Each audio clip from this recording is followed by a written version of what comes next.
انسانی تاریخ کے صفحات پر اگر خون کے رنگ کو جمع کیا جائے تو سب سے گہرا رنگ کسی مذہبی جنگ کا نہیں بلکہ سیکولر انسان کی خود ساختہ فتوحات کا ہے۔ یہ وہ زمانہ ہے جسے جدید دنیا عقل و آزادی کا دور کہتی ہے، مگر حقیقت میں یہی وہ صدیوں کا تسلسل ہے جس نے انسانیت کو اپنی ہی ایجاد کردہ نظریات کے نیچے دفن کر دیا۔ یہ وہ فریب ہے جسے انسان نے خود اپنے ہاتھوں سے تراشا کہ مذہب کے بغیر امن آئے گا اور خدا کے بغیر انسان بہتر بن جائے گا، مگر یہ فریب تاریخ کے سب سے بڑے خون میں تبدیل ہو گیا۔ سیکولرزم نے امن نہیں دیا بلکہ اس نے جنگ کو نظریے کی شکل دے دی۔ مذہب کی جنگیں ختم ہوئیں تو نظریات نے انسان کو نوچنا شروع کر دیا۔ سیکولر دنیا نے یہ اعلان کیا کہ وہ عقل، سائنس اور آزادی کی بنیاد پر ایک پرامن عالمی نظام قائم کرے گی، مگر پچھلے 500 برسوں میں جو کچھ ہوا وہ ایک مسلسل المیہ ہے۔ سلطنتوں کا ابھار، نو آبادیاتی لوٹ، صنعتی قتل عام، عالمی جنگیں اور نظریاتی خون ریزیاں، سب کچھ انسان کے ہاتھوں، انسان کے خلاف۔ یہ ہے سیکولر دور امن کا فریب۔ سیکولر ایج عام طور پہ اس دور کو کہا جاتا ہے جس میں مذہب کو ایک ذاتی معاملہ بنا دیا گیا اور پبلک پالیسی، سیاست یہ عام طور پہ سیکولر اور الہادی پرنسپلز پہ چلنا شروع ہوئی۔ مورخین کوئی آپ کو کلیئر ڈیٹ تو نہیں دے سکتے کہ یہ ڈیمارکیشن ہے اس کے بعد سیکولر ایج سٹارٹ ہوتی ہے، لیکن جنرلی اسپیکنگ یہ کہنا سیف ہے کہ انقلاب فرانس کے بعد ہم نے ایک پروگریسو انکلائن دیکھا سیکولرزم کا، اور مذہب کو ہم نے دیکھا ڈکلائن ہوتے ہوئے۔ کچھ مورخین کے مطابق یہ اس سے پہلے بھی عرصہ جاتا ہے، بٹ جنرلی اسپیکنگ ہم انقلاب فرانس آن ورڈز جتنی ہم جو ڈیولپمنٹ دیکھتے ہیں وہ ہے۔ اس عرصے میں جتنا انسانیت کا خون بہایا گیا ہے، کسی بھی لائک فار لائک اتنے عرصے میں کبھی بھی انسانیت کا اتنا خون نہیں بہایا گیا۔ ملکوں کے ملک برباد کر دیے گئے، قبیلوں کے قبیلے اجاڑ دیے گئے۔ It's the power and greed, اور اس کے بعد چونکہ وہ قتل و خون کرنے والے ہی نئے آقا تھے، تو جو تاریخ انہوں نے بتائی وہ تاریخ یہ نہیں تھی کہ ہم آپ پہ کیوں ظلم کر رہے ہیں، بلکہ وہ تاریخ یہ تھی کہ آپ کا مذہب کیوں غلط ہے۔ نتیجتاً آج پاکستان میں، پاکستان کے علاوہ اور بہت سے ممالک میں بہت سے ہمارے سیکولرز اسی احساس کمتری میں زندگی گزار رہے ہیں کہ آپ کا مذہب غلط ہے، اس وجہ سے آپ ترقی نہیں کر رہے۔ 15ویں صدی کے بعد یورپ نے جب مذہب کے سائے سے نکل کر روشنی کا دعویٰ کیا تو اس وقت ظلم کا ایک نیا سورج طلوع ہوا، نوآبادیاتی نظام۔ یہ وہ لمحہ تھا جب مغربی طاقتوں نے خدا کے نام کو تو چھوڑ دیا مگر زمین پر خدا کے بننے کی جستجو شروع کر دی۔ امریکہ کے مقامی باشندوں پر جب یورپی طاقتوں کے بیڑے اترے تو ان کے ساتھ صرف توپیں ہی نہیں آئیں، لالچ، تکبر اور بے رحم منطق بھی ساتھ تھی۔ صرف ایک صدی میں تقریباً 50 سے 60 ملین انسان مٹا دیے گئے، پورے براعظم کی روح خاموش ہو گئی۔ یہ قتل مذہب کے نام پر نہیں تھے، یہ قتل تجارت، سونا، زمین اور اقتدار کے نام پر تھے۔ یہی ہے سیکولر ضمیر کی اصل تصویر۔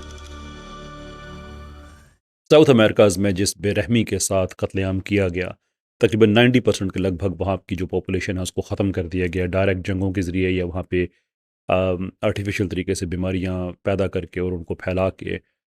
یہ ظلم کا سلسلہ اتنا زیادہ تھا کہ آپ اس کا اندازہ کریں کہ پوری دنیا کا ٹمپریچر ریڈیوس ہو گیا تھا اس ظلم کی وجہ سے، یعنی کہ جب لوگ کھیتوں میں کام نہیں کر سکتے تھے اس لیے کہ وہ مارے جا چکے تھے، تو جو اوور گروتھ ہوئی ہے وہاں پہ ان اٹینڈڈ جو زمینیں تھیں وہاں پہ جھاڑیاں اور جو یہ خودرو پودے اور اتنے زیادہ انہوں نے اتنا کاربن ڈائی آکسائڈ سک اپ کر لیا تھا فضا سے کہ پوری دنیا کا ٹمپریچر اس سے کم ہوا۔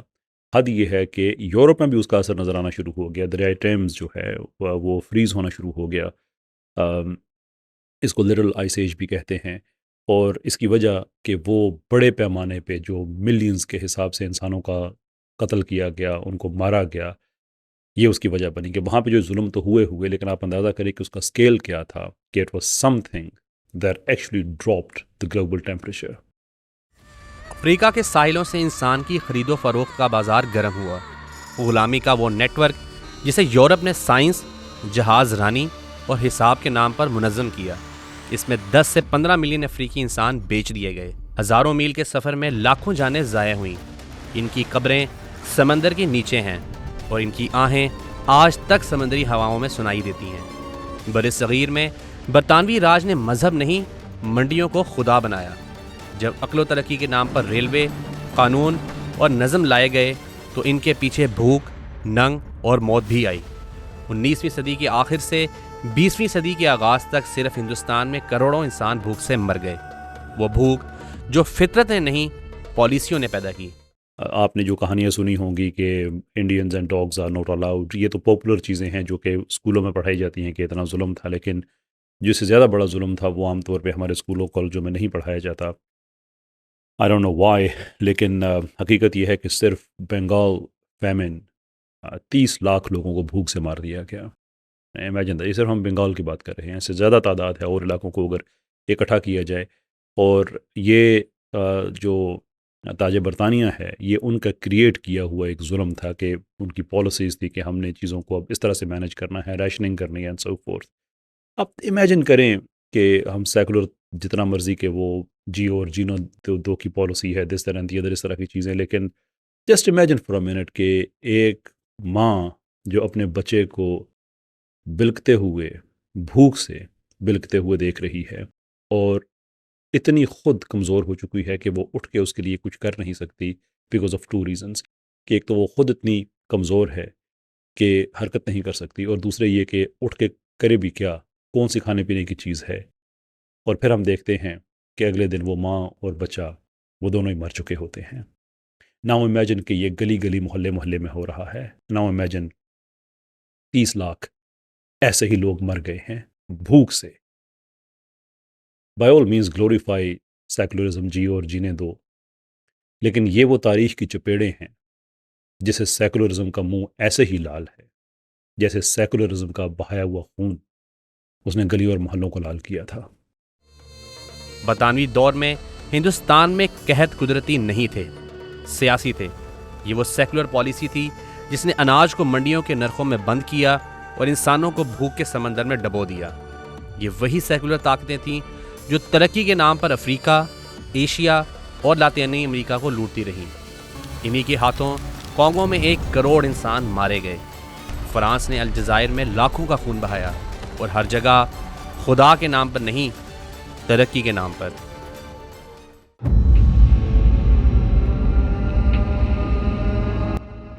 پھر 20ویں صدی آئی جسے سیکولرزم نے اپنی عقل کی انتہا کہا. یہ صدی انسانی تہذیب کے 2 سب سے بڑے قتل خانوں کی گواہ بنی. پہلی عالمی جنگ، وہ جنگ جس کا کوئی مذہبی سبب نہیں تھا. قوم پرستی، صنعت، طاقت اور انا کے ٹکراؤ نے دنیا کو ایک آگ میں جھونک دیا. 2 کروڑ کے قریب انسان مارے گئے. یورپ جو خود کو انسانیت کا علم بردار کہتا تھا، اپنی ہی ایجاد کردہ مشینوں سے انسانوں کو کاٹنے لگا. یہ وہ جنگ تھی جہاں ایمان نہیں مرا، انسانیت مری، اور قاتل کسی مذہب کے نہیں، ترقی کے نام پر تھے. اور پھر دوسری عالمی جنگ آئی، تاریخ کی سب سے بڑی سیکولر جنگ.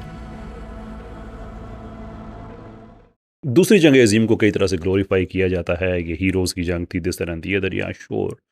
لیکن لیٹ اس ناٹ فارگیٹ کہ اس میں 3 طاقتیں ایک دوسرے کے خلاف کھڑی ہوئی تھیں، جس میں فیشسٹ تھے، کمیونسٹ تھے اور لبرل تھے. یہ تینوں ہی سیکولر تھے. جو فیشسٹ تھے، مسولینی وغیرہ، وہ اٹلی کو اس پرانے جو روم کا ایک بڑا گلوریس پاسٹ جسے وہ سمجھتے تھے، وہ اس کو ریوائیو کرنا چاہ رہا تھا. ہٹلر ایک سپیریئر ریس، جو کہ سیکولر ایتھیسٹک آئیڈیا تھا بائی دا وے، یوجینکس اور سوشل ڈارونزم سے انسپائرڈ تھا، وہ اس کی بیس پہ ایک سپریم جنریشن کریٹ کرنا چاہ رہا تھا. اور اپنے انٹرسٹ تھے برطانیہ کے، جو ہٹلر کے بڑے سپورٹر تھے بائی دا وے. ہٹلر اگر شروع میں غلط جگہ پہ حملہ نہ کر دیتا جو ان کے خیال میں غلط تھا، تو یہ تو بڑے اس کے سپورٹر تھے، ان کا تو آپس میں بڑا پیکٹ بھی ہوا تھا.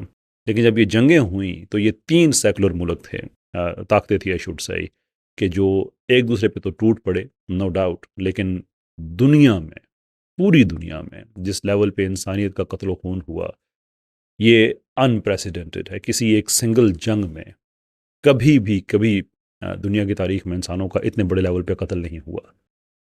یہ خون بھرا صحرا بھی سیکولرزم کے سر پہ سجا ہے۔ ہٹلر، اسٹالن، چرچل، روزویلٹ سب سیکولر طاقتوں کے نمائندے۔ نتیجہ 70 سے 85 ملین انسانی جانوروں کا خاتمہ، ہزاروں شہر مٹی ہو گئے، کروڑوں لوگ بھوک اور بمباری سے مر گئے۔ یہ جنگ خدا کے نام پر نہیں تھی بلکہ انسان کے غرور اور نظریے کے نام پر تھی۔ فاشزم، کمیونزم اور لبرلزم، تین چہرے ایک مرض، طاقت کی پوجا۔ ہٹلر کا نازیزم ایک نسلی خدا تراش رہا تھا، اسٹالن کا کمیونزم خدا کو مٹا کر انسان کو رب بنا رہا تھا، اور لبرل دنیا اپنے سرمایہ کو نجات دہندہ قرار دے رہی تھی۔ ان تینوں نے مل کر انسانیت کا جنازہ نکال دیا۔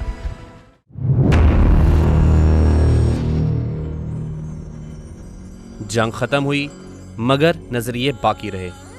دنیا دو بلاکس میں بٹ گئی، کمیونسٹ اور سرمایہ دار، دونوں سیکولر، دونوں طاقت کے بھوکے۔ کوریا میں 3 ملین جانیں گئیں، ویتنام میں مزید 3 ملین۔ یہ جنگیں مذہب کی نہیں تھیں بلکہ نظام کی برتری کے لیے لڑی گئیں۔ سرد جنگ دراصل گرم خون کی داستان تھی۔ جہاں خدا غائب تھا وہاں نظریہ خدا بن گیا تھا۔ سوویت یونین نے افغانستان میں داخل ہو کر اسلام کے خلاف نہیں بلکہ اپنے خوف کے خلاف جنگ لڑی، مگر قتل وہی ہوا، 1 سے 2 ملین افغان شہید، لاکھوں در بدر۔ یہ وہ لمحہ تھا جب سیکولرزم نے کھلے عام ثابت کر دیا کہ وہ امن نہیں، قبضہ چاہتا ہے۔ دوسری جنگ عظیم میں یہ جو 3 سیکولر طاقتیں تھیں، ان میں سے ایک کو شکست ہو گئی، یعنی کہ فیشسٹس کو، جس میں مسولینی ہے، ہٹلر ہے، لیکن اس کے بعد یہ جو 2 سیکولر طاقتیں تھیں، چونکہ یہ سارے کا سارے یہ جنگ تھی ہی طاقت اور اقتدار کے لیے، تو یہ تو نہیں ہو سکتا تھا کہ اب یہ دونوں مل کے کچھ اچھا کام کرنا شروع کر دیں، بلکہ اب ان دونوں کی آپس میں چپکش ایک سٹارٹ ہوتی ہے، اور 1945 میں سٹارٹ ہو جاتی ہے۔ جنگ کے فوراً بعد امریکہ دنیا پہ قبضہ کرنے کے لیے اپنے نئے طریقے بناتا ہے، برٹن ووڈ سسٹم وہ بناتا ہے، جس میں وہ IMF اور ورلڈ بینک اس طرح کے ادارے بناتا ہے۔ سوویتس جو ہیں وہ فوری طور پہ اپنی ایکسپینشن سٹارٹ کر دیتے ہیں، آدھے جرمنی پہ انہوں نے قبضہ کر لیا، برلن وغیرہ میں آگے دیوار بنا لی، اور کئی علاقے ہیں وہاں پہ جا کے انہوں نے قبضے کرنے شروع کیے۔ سوویتس نے امریکہ کے اندر شروع کی اپنی جو پالیسی ہے اس کی بیوروکریسی میں شامل کرنے کی، اس کو پھر جوزف میکارتھی کے میکارتھیزم کے ذریعے بڑے رuthless طریقے سے نکالا گیا، لیکن آپ کہہ سکتے ہیں وہ نان وائلنٹ تھی۔ جو اس کا وائلنٹ پارٹ ہے اس میں آپ کو ملے گا دی جکارتا میتھڈ فار ایگزامپل، جس میں ملینز کے حساب سے کمیونسٹ کو لبرل امریکہ نے مار دیا، اور اسی میتھڈ کو پھر ساؤتھ امریکہ میں لے کے گئے۔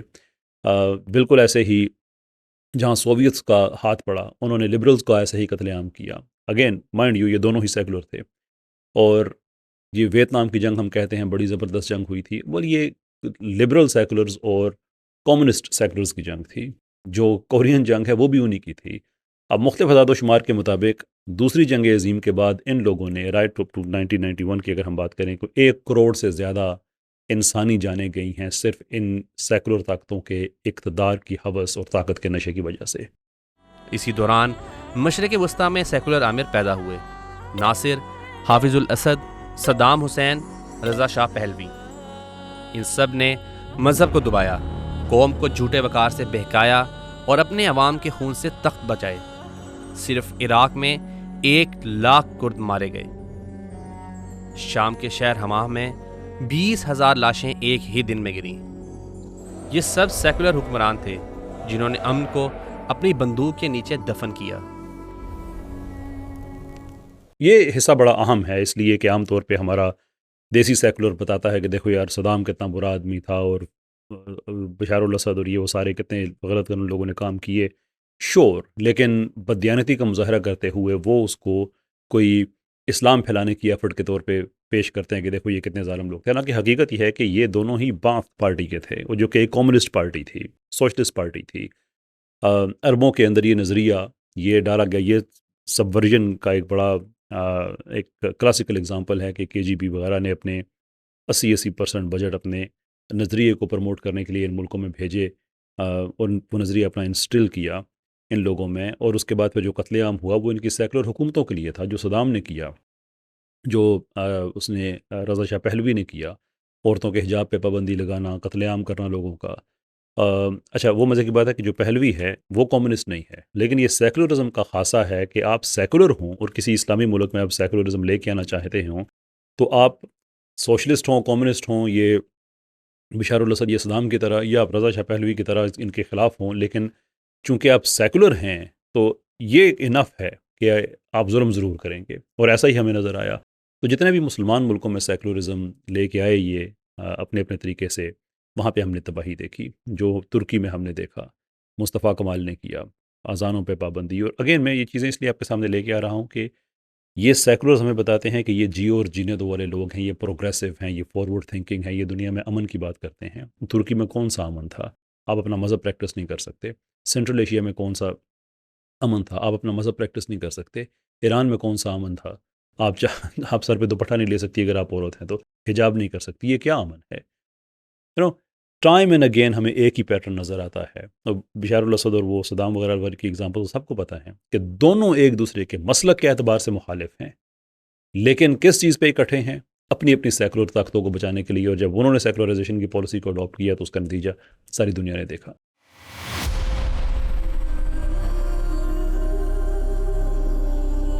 اب آتے ہیں ان نظریاتی حکومتوں کی طرف جنہوں نے باقاعدہ خدا کے وجود سے انکار کیا، یعنی وہ ریاستیں جو سائنسی سوشلزم کے نام پر انسان کو مٹی سے زیادہ کچھ نہ سمجھتی تھیں۔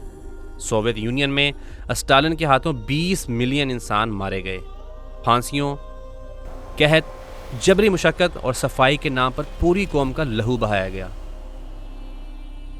چین میں ماؤ زے تنگ کے گریٹ لیپ فارورڈ نے تقریباً 65 ملین انسانوں کو نگل لیا۔ یہ وہ بھوک تھی جو زمین نے نہیں، نظریے نے پیدا کی۔ کمبوڈیا میں پول پورٹ کے ہاتھوں 2 ملین افراد مارے گئے۔ شمالی کوریا میں لاکھوں انسان عقیدے، رائے یا محض شک کی بنیاد پر ختم کر دیے گئے۔ سیکولرز میں بڑا مشکل ہے کہ لبرل سیکولر زیادہ ظالم ہوتے ہیں یا جو سوشلسٹ سیکولر ہیں یہ زیادہ ظالم ہوتے ہیں۔ It's a very tough contest, لیکن ہمیں یہ پتہ ہے کہ جس روتھ لیس اور ڈائریکٹ طریقے سے سوشلسٹ سیکولرز نے دنیا پہ ظلم کیا ہے، شاید لبرلز اس کا مقابلہ نہ کر سکیں۔ انہوں نے انڈائریکٹ طریقے سے بہت کیا ہے، لاکھوں بچے انہوں نے مار دیے۔ ایران میں، عراق میں صرف دوائیوں پہ پابندی لگی ہوئی ہے کہ وہ نہیں جا سکتے۔ کینسر کا اسینشیل اکوپمنٹ ہے، وہاں پہ نہیں جانے دیا۔ اس کے ٹریٹمنٹ کے لیے لاکھوں کی تعداد میں بچے ہیں دونوں ملکوں میں، ان کی شہادتیں ہو گئیں۔ لبرلز اس طرح سے انڈائریکٹ تھی، لیکن یہ جو ظالم اور بھیڑیے جانور ہیں جو ہم نے تاریخ میں دیکھے، اسٹالن اور لینن جیسے، کہ یہ تو یہاں سے انسان کو پکڑنا، قتل عام، ہولڈو مور، لاکھوں کے حساب سے بندہ انہوں نے مار دیا بھوک سے۔ قازقستان جسے قازق فیمن کو 15 لاکھ کے لگ بندہ بھوک سے۔ یار بھوک سے آپ کیسے انسان کو مار سکتے ہیں؟ قتل کر دینا کسی کو بری بات ہے، لیکن ایٹ لیسٹ آپ کہتے ہیں کہ ایک مومنٹری ایک چیز ہے اس کے اندر، اس بندے کو جو اس نے درد وہ فیل کیا اس وقت، اس نے فیل کیا، اس کے بعد وہ مر گیا، وچ از بیڈ انف۔ لیکن قطرہ قطرہ انسان کو مارنا، بھوک سے مارنا، اس کے بچے سامنے مر رہے ہیں۔ امیجن کریں ان فیملیز کا جن کے 4 بچے ہیں، 5 بچے ہیں، اور ہسبینڈ باہر گیا ہوا ہے کچھ بھی کھانے پینے کا ڈھونڈنے کے لیے، تھکے قدموں سے واپس آتا ہے تو بیوی بتاتی ہے کہ آج ایک بچہ اور بھوک سے مر گیا ہے۔ یہ وہ بغیرت اور لعنتی نظریہ تھا جو انسانیت پہ امپوز ہوا، اور آج بھی پاکستان میں اس طرح کی ایک بغیرت سوچ پائی جاتی ہے۔ Sorry I'm losing my composure here، but میں ان ماؤں کے بارے میں سوچتا ہوں، ان بچوں کے بارے میں سوچتا ہوں، اور پھر اسی بغیرتی کو پاکستان میں جب میں دیکھتا ہوں لوگوں کو گلوریفائی کرتے ہوئے، I just don't know how can one remain composed. I just don't know. یہ سب ریاستیں خدا کے بغیر امن کی تجربہ گاہیں تھیں، مگر ہر تجربہ انسان کے خون میں ختم ہوا۔ نازی جرمنی نے فاشزم کے نام پر 20 سے 30 ملین سویلین مارے۔ یہ وہ ملک تھا جس نے نسل کو عقیدہ بنایا اور انسان کو فالتو، یعنی سیکولرزم کا دوسرا چہرہ، وہ جو عقل کے نام پر جنون پیدا کرتا ہے۔ اور ان سب کے درمیان سیکولر یورپ اور امریکہ نے اپنے ہی ہاتھوں دنیا کو لال کر دیا۔ ہیروشیما اور ناگاساکی پر گرائے گئے ایٹم بم مذہبی نہیں، سائنسی تھے۔ ان بموں نے ایک لمحے میں 2 لاکھ جانیں لے لیں اور یہ اعلان کر دیا کہ علم جب خدا سے خالی ہو جائے تو ہلاکت بن جاتا ہے۔ اب اگر تاریخ کے تمام اعداد کو جمع کیا جائے تو سیکولر دنیا کے ہاتھوں قتل ہونے والوں کی تعداد 200 سے 500 ملین کے درمیان پہنچتی ہے، یعنی ہر دوسری روح جو جدید دور میں مٹائی گئی کسی مذہبی نہیں بلکہ سیکولر ہاتھ سے کی گئی۔ یہ وہ دنیا ہے جس نے کہا تھا کہ مذہب جنگ کراتا ہے، مگر خود مذہب کے بغیر سب سے بڑی جنگیں لڑ بیٹھا۔ سیکولرزم نے خدا سے آزادی نہیں دی بلکہ انسان کو انسان سے آزاد کر دیا، یعنی ہر ظلم کو جائز قرار دینے کی آزادی۔ 500 سال کی تاریخ چیخ چیخ کر کہتی ہے کہ یہ دور امن نہیں، یہ دور فریب تھا۔ جہاں انسان نے امن کے لیے خدا کو چھوڑا، وہاں امن نے انسان کو چھوڑ دیا۔ آج جب دنیا اپنے آپ کو پوسٹ ریلیجس کہتی ہے تو دراصل وہ ایک ایسے زخم پر فخر کر رہی ہے جو کبھی بھرا ہی نہیں۔ بر صغیر سے افریقہ تک، یورپ سے ایشیا تک، سیکولر نظریات نے انسان کو ترقی نہیں، تشدد دیا۔ تاریخ کا سب سے بڑا سبق یہ ہے کہ خدا کے بغیر امن ممکن نہیں، کیونکہ جب انسان خدا کو بھول جاتا ہے تو پھر وہ خود خدا بن بیٹھتا ہے، اور جب انسان خدا بن جائے تو انسانیت مر جاتی ہے۔